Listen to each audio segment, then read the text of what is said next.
Section 12, capital T, is our tax-free investments section. Now, this section was introduced by the government to encourage people to invest their money and to save for old age, for example. So not just use and spend your money. So what the government said is, they said, if a natural person goes, because this only applies to natural persons, so not to companies. So a natural person invests in a tax-free investment,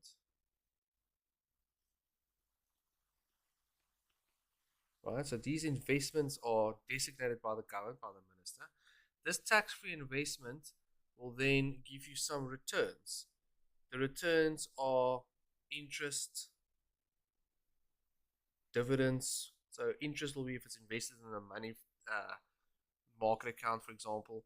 Dividends will be if they invest in shares, and capital gains will also be usually if it's invested in shares.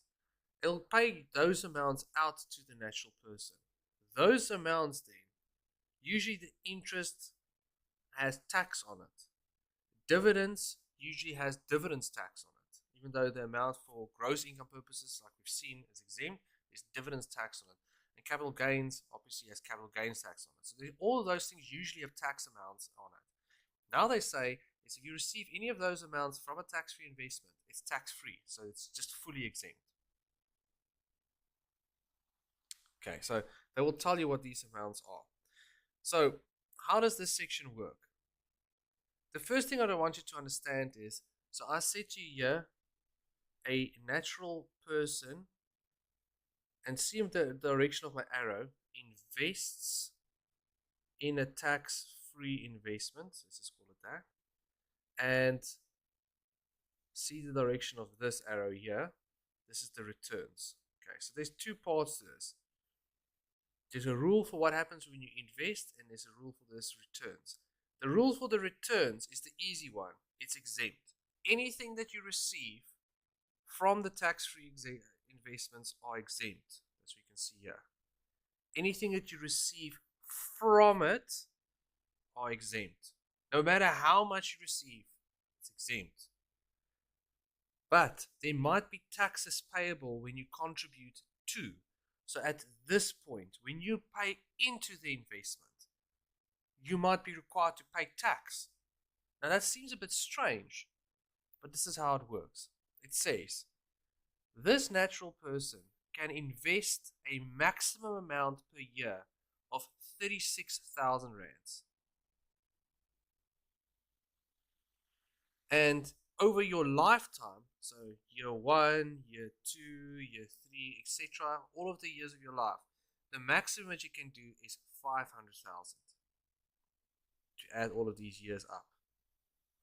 If you exceed that amount, so you want to invest more, then you have to pay tax on it. So just understand now what I'm saying to you. It doesn't mean that they say you can only pay 36,000 rands in. You can pay in 100,000 rands. Let's say you have a lot more money and you can invest 100,000 rands a year. You are allowed to do that. But the difference, the excess over 36,000, so 100,000 minus 36,000 is, what's that? 64,000. That 64,000 rands amount that you are in excess, they will then charge you 40% tax on that. So you have to then pay tax to SARS on 40% of that amount, which is in this case 25,600. So that seems a bit strange, doesn't it? You have to pay tax when you put money in. The idea behind this is they're saying we want to encourage people to save, but the very wealthy people must still pay some form of tax. And again, even for the person that invests 100,000 rands, it's that principle I have here at the bottom, which is important.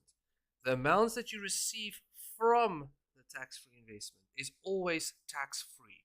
So a person that puts 100,000 rands in will obviously receive more interest and dividends and capital gains because they put more money in.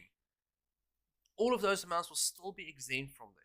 So everything that you receive, no matter how much it is, no matter how much you put in, everything that you receive is tax-free. But when you put into the tax-free investment, if you exceed it, you'll have to pay 40% tax. So also, once you've exceeded the 500,000 in your lifetime, the excess times 40%.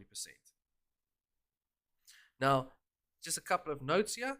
Any amounts which are reinvestment, such as compound interest, are not considered when looking at the limits above. So let me just explain to you what that means. Let's say you invest, so let's call this year one. Let's say you invest 36,000 rands. Okay, so you put that into the tax-free investment. And year two, you first receive, let's make it 4,000 rands interest. You receive 4,000 rands in interest. And you tell the fund to reinvest it. And then you invest in your own, out of your own pocket again, 36,000. Because you say every year you want to use the maximum amount, 36,000. So how much did they invest in total in year two? It would be your 36,000 you've invested plus the 4,000 rands.